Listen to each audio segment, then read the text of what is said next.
Good Morning Business, French Tech. On a besoin de vous ce matin, Jonathan Ferbeuf, directeur général et cofondateur d'Upfil, parce que la French Tech que nous recevons aujourd'hui, donc Upfil, s'occupe du bien-être des salariés, de la santé mentale, on sait c'est important en ce moment parce qu'il y a eu une forte dégradation, tout le monde nous le dit, et puis du retour au collectif. On ne sait plus travailler ensemble. On a plus de mal qu'avant parce qu'on ne se voit pas très souvent. Et Upfil, vous proposez quoi ? Ouais, exactement. En fait, Upfil, on a deux missions chez Upfil. C'est vraiment la première mission, c'est de recréer du lien dans les équipes. À une époque, vous l'avez dit, où le travail à distance, le travail hybride fait partie de nos vies. Ah oui. Et également de développer l'intelligence émotionnelle des collaborateurs. C'est quelque chose auquel on croit beaucoup. L'intelligence émotionnelle, je dirais, les équipes qui sont les plus efficaces, en fait, c'est les équipes qui ont le quotient émotionnel le plus développé et pas nécessairement le quotient intellectuel. Pas forcément pour les créatifs d'ailleurs, pas seulement. Non, pour tout le monde. On adresse vraiment toute l'entreprise. L'objectif, c'est vraiment de recréer du lien et de donner des clés aux collaborateurs. Alors, sous quelle forme ? Ça passe par quoi ? C'est des ateliers ? C'est en distance ? C'est en présentiel ? Alors, en fait, c'est une plateforme.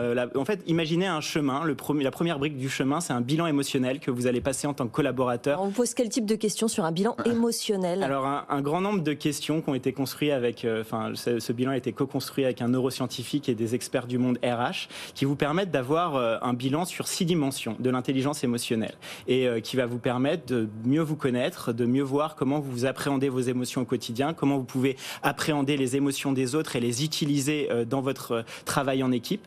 Et derrière ça, on va construire, en fait, en fonction de cette intelligence collective, des ateliers qui visent à améliorer le bien-être des salariés et de développer cette intelligence émotionnelle. Et derrière, il y a une validation des acquis sur la plateforme et il y a la possibilité d'aller creuser via des accompagnements individuels sur la plateforme. Alors vous êtes en plein développement, d'abord parce que vous avez fusionné avec une autre start-up qui s'appelle Tellme, qui était plutôt spécialiste du team building, vous étiez plutôt spécialiste, vous, du coaching individuel, et puis vous avez élevé aussi récemment 1 million d'euros.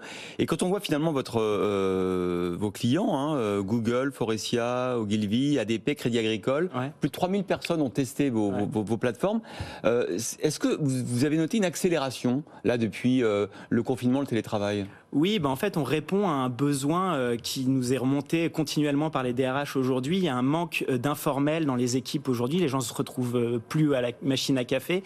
Les gens travaillent souvent en silo avec 2-3 personnes et pas beaucoup plus. Et au final, il n'y a pas vraiment de rendez-vous collectif dans lequel on va pouvoir vivre un moment un peu déconnecté du travail et qui fait du bien et en même temps qui soit apprenant. C'est vraiment ça notre positionnement. C'est recréer ces moments qu'on avait peut-être oubliés et qu'on ne vit plus aujourd'hui. Alors ça s'adresse aux collaborateurs, ça s'adresse aux managers, il y en a qui rassemblent les deux, comment ça se passe ? Ouais, ça s'adresse vraiment à toute l'entreprise. Alors on va aller travailler avec les DRH pour identifier les équipes qui en ont le plus besoin, ou parfois certains vont nous dire on va faire un travail sur toute l'entreprise dans sa globalité. Notre objectif, c'est vraiment de rendre accessible, vous parliez de bien-être tout à l'heure, et ce développement émotionnel à tous les collaborateurs. C'est vraiment notre mission, c'est pour ça que la plateforme elle est accessible et notre service est accessible. Ce qui est intéressant, c'est de savoir si ce sont des ateliers vraiment psy, émotionnels, etc. Ou si on peut, quand on est une entreprise, si on a un projet, si on veut développer un produit, etc., est-ce qu'on peut,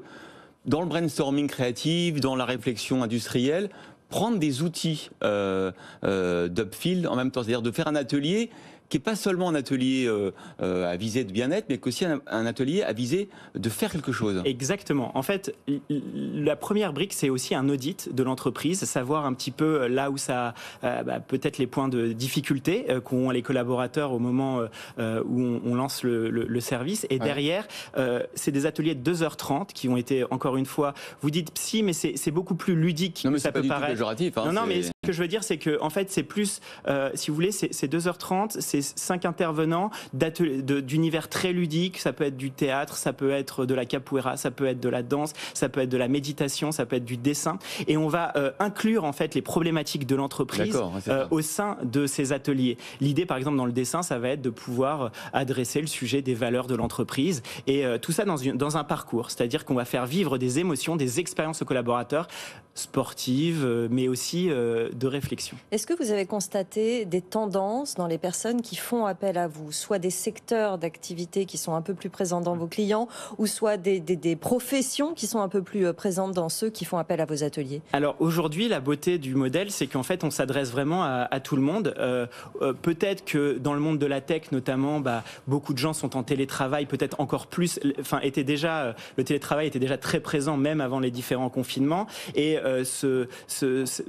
disons que ça leur plaît ce côté. En fait, on va avoir une solution clé en main, très facile à utiliser, dans lequel on va créer ces moments collectifs tous les trimestres qui permettent de se recréer du lien. Mais de l'autre côté, on va avoir aussi des populations qui sont en difficulté, avec des sociétés en transformation. Avec la crise, il y a beaucoup de gens aussi qui souffrent. Et là, l'idée, c'est peut-être plus de réénergiser les équipes. Et finalement, on adresse à la fois l'industrie, la tech, et c'est très global. Tout ça, c'est toujours en distanciel, donc en visio. Est-ce que c'est pas quand même compliqué de recréer du collectif, justement en restant à distance? Alors, en fait, on le fait aussi en présentiel, mais ces ateliers. Néanmoins, en fait, le cœur de l'expérience a été créé au moment des différents confinements. Et donc, on a créé une expérience avec ce challenge de pouvoir justement recréer du lien à distance. Ouais. Et ça, c'est vraiment la technique qu'on a développée avec 2 ans de travail, la co-construction avec un neuroscientifique, et puis aussi un apport de certains de mes associés qui sont dans l'entertainment depuis longtemps. L'idée, c'est de faire quelque chose de fun